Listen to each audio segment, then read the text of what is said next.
വിഷയം ഉയർത്തിക്കാട്ടി ജാഥകളും യാത്രകളും രാഷ്ട്രീയ പാർട്ടികൾ നടത്തുന്നത് നമ്മുടെ കേരളത്തിൽ നിരന്തരം നടക്കുന്ന ഒന്നു തന്നെയാണ്.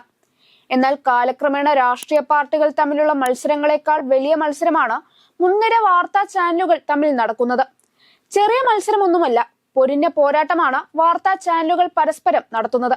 ചാനലുകളുടെ തലതൊട്ടപ്പൻ സ്ഥാനം ഇടയ്ക്കെപ്പോഴോ കൈമോശം വന്നുവെങ്കിലും വിട്ടുകൊടുക്കുവാൻ ഏഷ്യാനെറ്റ് തയ്യാറായിട്ടില്ല. ബാർക്ക് റേറ്റിംഗുകൾ പുറത്തു വരുമ്പോൾ ഒന്നാം സ്ഥാനത്ത് ഏഷ്യാനെറ്റ് തന്നെയാണ്. ഒന്നാം സ്ഥാനത്തെ വെല്ലുവിളിച്ച് ഒരു തവണ മാത്രമാണ് റിപ്പോർട്ടർ TV ഒന്നാമതെത്തിയത്. എന്നാൽ ഇപ്പോൾ കുറെ ആഴ്ചകളായി ഏഷ്യാനെറ്റ് തന്നെ മേധാവിത്വം തുടരുകയാണ്. ഇപ്പോൾ രണ്ടാം സ്ഥാനത്തിന് വേണ്ടിയുള്ള പോരാട്ടമാണ് നടക്കുന്നത്.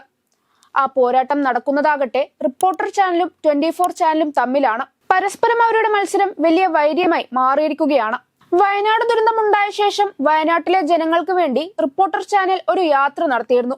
ചാനലിലെ മുൻനിരയിലുള്ള മാധ്യമപ്രവർത്തകർ സംസ്ഥാനമൊട്ടാകെ വയനാടിന് വേണ്ടി സഞ്ചരിച്ചു. ആ പരിപാടിക്ക് വലിയ സ്വീകാര്യതയായിരുന്നു ലഭിച്ചിരുന്നത്. ഇതോടെ പകൽ നേരത്തെ റേറ്റിംഗ് റിപ്പോർട്ടർ തന്നെ പിടിച്ചെടുത്തു. അത്തരത്തിലുള്ള ഒട്ടേറെ പരിപാടികൾ തുടരെ വന്നതോടെ 24നെ തള്ളി റിപ്പോർട്ടർ രണ്ടാം സ്ഥാനത്തേക്ക് എത്തുകയായിരുന്നു. 24 ചാനലിലെ ചില പടലപ്പിണക്കങ്ങളും തർക്കങ്ങളും ചാനലിന്റെ പ്രവർത്തനത്തെ തന്നെ ബാധിച്ചിരിക്കുന്നു.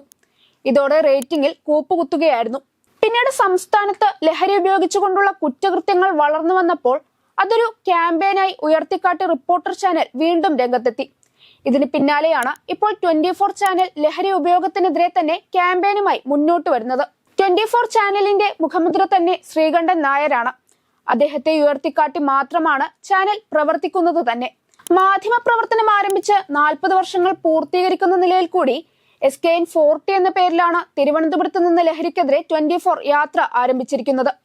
വിവിധ പ്രദേശങ്ങളിലെ വിദ്യാഭ്യാസ സ്ഥാപനങ്ങളും പൊതുവിടങ്ങളും സന്ദർശിച്ചുകൊണ്ട് ആശയപ്രചാരണം നടത്തിക്കൊണ്ടാണ് യാത്ര മുന്നോട്ടു പോകുന്നത്.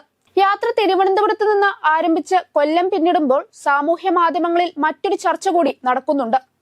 അടുത്ത നിയമസഭാ തെരഞ്ഞെടുപ്പിൽ ശ്രീകണ്ഠൻ നായർ ഏതെങ്കിലും മണ്ഡലത്തിൽ സ്ഥാനാർത്ഥിയായേക്കുമെന്നാണ് പറയപ്പെടുന്നത്. ഇടതാശയങ്ങളോട് യോജിപ്പുള്ള അദ്ദേഹം ഇടത് സ്ഥാനാർത്ഥിയായി തന്നെ രംഗത്തെത്തുമെന്നും പറയപ്പെടുന്നു. വരുന്ന തെരഞ്ഞെടുപ്പിൽ സ്വാഭാവികമായും രാഷ്ട്രീയത്തോട് അത്ര കണ്ട് താല്പര്യമില്ലാത്ത ജനത ഏറെയുള്ള സംസ്ഥാനത്ത് സ്വതന്ത്ര മുഖങ്ങളെ സ്ഥാനാർത്ഥിയാക്കുവാനും പാർട്ടികളും മുന്നണികളും ആലോചിക്കുന്നുണ്ട്. ആ കൂട്ടത്തിൽ ഇടതുപക്ഷം പരിഗണിക്കുന്ന പ്രധാനപ്പെട്ട ഒരാളാണ് ശ്രീകണ്ഠൻ നായരെന്ന് അറിയുന്നു. പൊതുവെ എല്ലാ വിഭാഗം ജനങ്ങൾക്കും സ്വീകാര്യനായ മാധ്യമപ്രവർത്തകനാണ് ശ്രീകണ്ഠൻ നായർ. കാര്യങ്ങളെ വസ്തുതാപരമായി വിശകലനങ്ങളോടെയും കൃത്യമായി അവതരിപ്പിക്കാനുള്ള കഴിവ് അദ്ദേഹത്തിന്റെ സവിശേഷതയാണ്. 24 ചാനലിന്റെ നെടുംതൂൺ തന്നെയാണ് അദ്ദേഹം. അദ്ദേഹം നടത്തുന്ന എല്ലാ ദിവസവും രാവിലെയുള്ള മോർണിംഗ് ഷോയ്ക്ക് ഒട്ടേറെ പ്രേക്ഷകരാണുള്ളത്. തെക്കൻ കേരളത്തിലെ ഏതെങ്കിലും മണ്ഡലത്തിൽ അദ്ദേഹം മത്സരിക്കുമെന്ന അഭ്യൂഹങ്ങളാണ് ഇപ്പോൾ ഉയരുന്നത്. ശ്രീകണ്ഠൻ നായർ ഇതുവരെയും വിഷയത്തിൽ പ്രതികരിച്ചിട്ടില്ല. ശ്രീകണ്ഠൻ നായർക്ക് പുറമെ മാധ്യമ മേഖലയിൽ നിന്നും മറ്റു ചിലരും സ്ഥാനാർത്ഥികളാകുമെന്നും പറയപ്പെടുന്നു.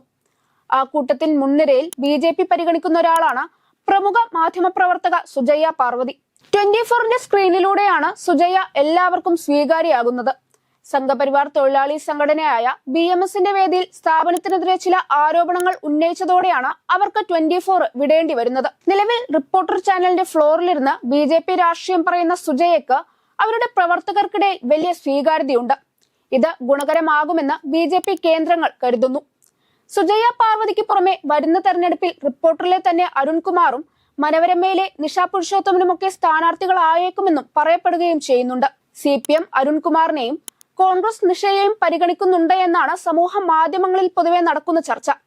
ഇതുവരെയും ഇവരാരും ഈ ചർച്ചകളിൽ പ്രതികരിച്ചിട്ടില്ല എന്നതും ശ്രദ്ധേയമാണ്.